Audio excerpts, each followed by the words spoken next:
tech assignment for section 1.9, this time using Google Sheets. So open up the link for Google Sheets, jump over to the tab, and I think I want to open up a different one. There we go.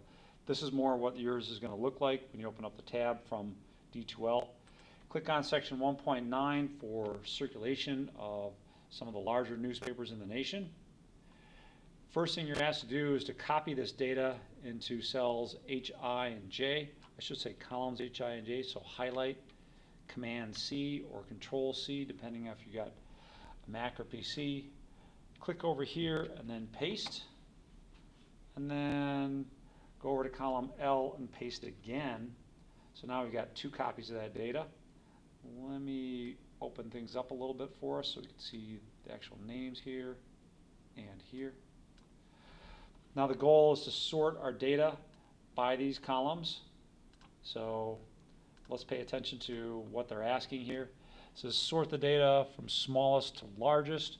So I guess it does make a difference which way we sort it. But we're going to first sort it on this data, the data from Q1.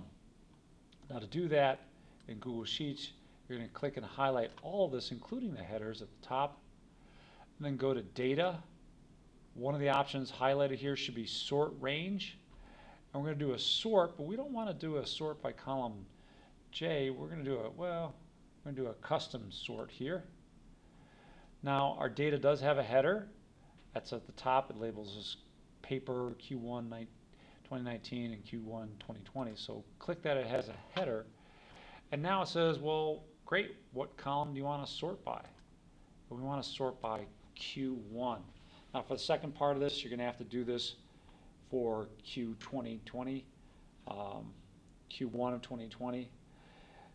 We've got it selected from A to Z, so click sort and bam, there you go. Now just repeat that for this column over here. You should be done with that.